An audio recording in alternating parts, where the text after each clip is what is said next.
I am a senior vice president at Baird Investment Banking Group, and I have been with Baird. I'm going into my 13th year, and it has certainly been a really great journey for me, one that was totally unexpected. And it has just been such a joy to be a leader within the global investment banking group and to be able to touch, different people outside of my organization as well. My name is Carrie Lawler. I work for the Food and Drug Administration. I am the branch chief of a branch that includes 13 staff members.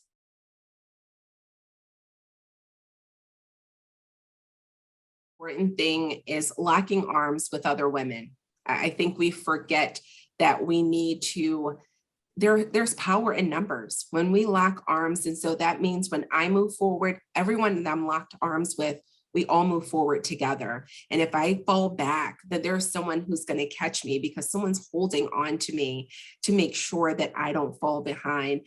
That to me has been really wonderful, just having this leadership and I say mentorship from you, Melissa, and listening to some of the advice. I kind of pour a lot of my woes to you, and you always come back with such sound advice and really good information.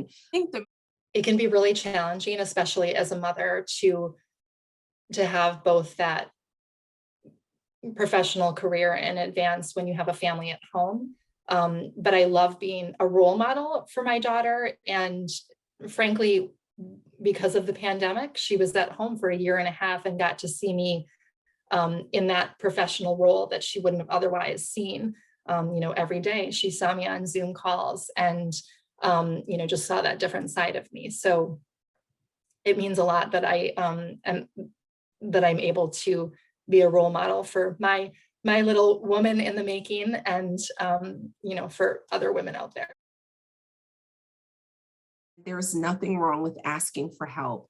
I think a lot of times women, we think that we are supposed to be super strong, and we are, but we are only stronger when we're together. And, finding a woman who's already walked in these shoes, who has a few steps ahead of you, who has that experience, to reach up to that person and ask them for help and ask them for guidance and for coaching. That's the only way that we'll make it, is that we have to really work together. In fact, I do have quite a few women on my team and some really key individuals that I see as future leaders.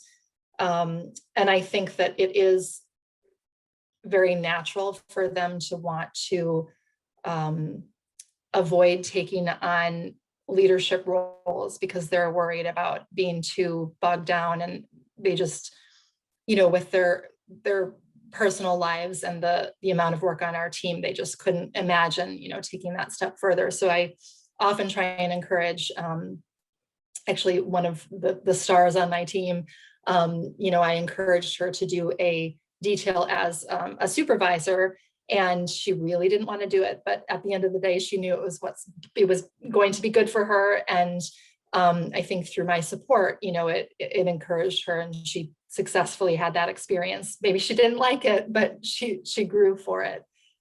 So okay. I like, paying it forward to other women. And I think that women, the other thing that is so important for us is that we look like role models when we do great things. We don't look like just a person of authority, but we look like role models. We look like this is something that, that I want to do. Young girls look at other girls, whether it's Serena Williams, whether it's Gloria Steinem. We look at other women and we think, gosh, they've done something miraculous.